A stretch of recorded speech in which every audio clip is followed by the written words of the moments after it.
back, ladies and gentlemen. We'd like to recommence first by making a special welcome to some well-known dance masters of Melbourne, Dr. Chandra Bhanu, Srimati Tara Rajkumar, Srimati Ambika Dokti, Srimati Shanti Rajendra, and Srimati Meena Ilankumaran, who are present here this evening.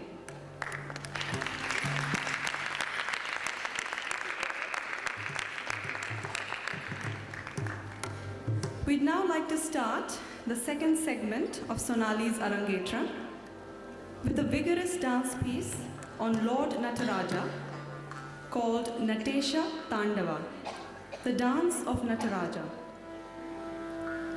Lord Nataraja is the supreme god of dance. This composition narrates the story of how a small bell fell out of Nataraja's anklet, blazed across the sky, and fell towards the earth, causing utter panic. The force and impact of that one single bell was so powerful that it could shatter the whole universe. Nataraja, realizing the consequences of the bell's impact, playfully bounces it on his head, shoulders, knee, and his feet before letting it fall to the ground. By doing this, he reduces the sheer force of the bell. Upon connecting with the four parts of Nataraja's body, the bell produced four different sounds: tat, dhi, tom, nam, which went on to become the base of all dance rhythms. This dance is in Ragam Hamsadvani and Talam Adi.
next dance is the Dashavataram, the 10 incarnations. This composition is derived from the epic Gita Govindam, written in the latter part of the 12th century by the Sanskrit poet Jayadeva. This epic depicts the 10 incarnations of Lord Krishna. According to Hindu mythology, the Dashavataram is traditionally based on the 10 incarnations of Lord Vishnu, with Krishna being one of his incarnations. However, Jayadeva, being an ardent devotee of Krishna, has based his story on the 10 incarnations of Lord Krishna. In his story, Krishna is seen as the prime manifestation of God, incarnating in various forms. Incarnation basically means a special manifestation of God for a specific purpose. In Hindu mythology, this is most often for the protection of good by a destruction of evil. Through this dance, Sonali is going to demonstrate the 10 different incarnations of Krishna as conceived by Jayadeva. The first incarnation is Matsya, the fish, whose primary purpose was to recover the holy scriptures, the Vedas, that had been stolen by a demon and hidden in the waters. The second incarnation is Kurma, the tortoise. According to mythology, the gods and demons once undertook the churning of the milk ocean, the ocean where Lord Vishnu resides, in order to achieve immortality. They used the mountain, Mount Meru, as the churn, that after some time began to sink in the ocean. Then God appeared as the great tortoise on whose back the mount could rest, and saved the mountain from sinking. The third incarnation is Varaha, the boar. God incarnated this time to lift up the earth, which had been taken away into the regions of darkness and under the waters by a demon called Hiranyaksha. The demon was destroyed and the earth was retrieved. The fourth incarnation is Narasimha, part man, part lion. In this form, God is guarding his child devotee Prahalada, who was put to endless tortures by his father Hiranyakashipu, a demon, for repeating God's name instead of his own. God appeared as man-lion and killed the demon. The fifth incarnation is Vamana, the dwarf. This is during the time of King Mahabali, who was a very powerful king and vanquished all gods, including Indra, the Lord of heaven. God took the form of Vamana the dwarf to destroy Mahabali. He visited Mahabali during a sacrifice when the king was generously distributing gifts.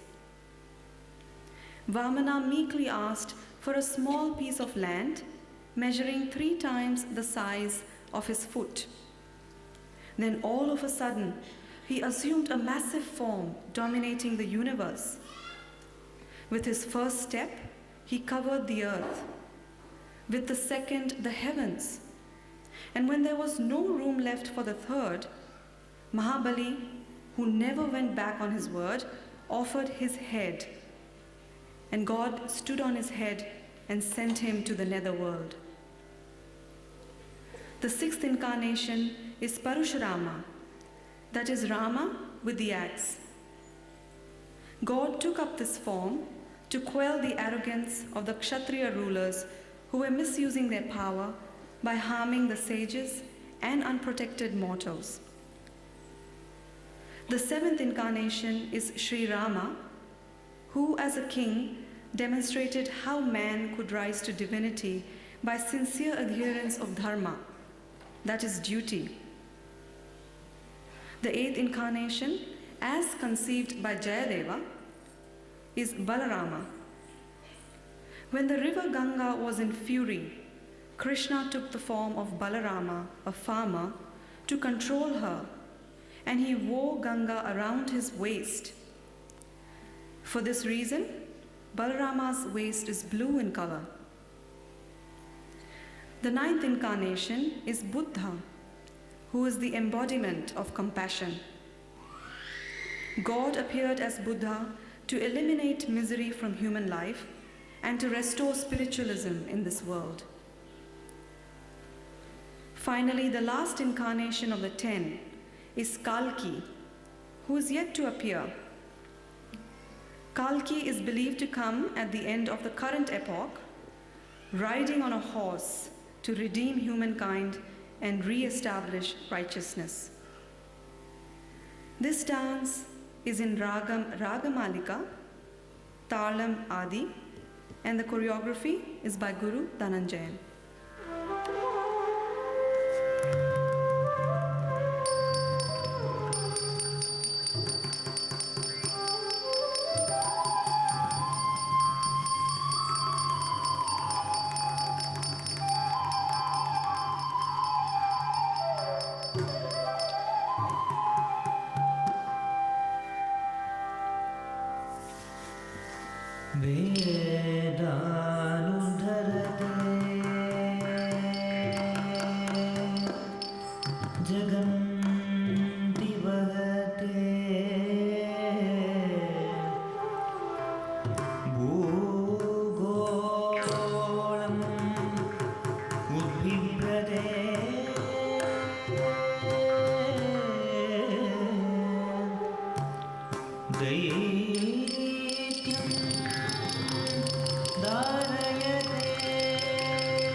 Jagapati रूप जय जगदीश हरे जय Jagdish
Ladies and gentlemen, we shall now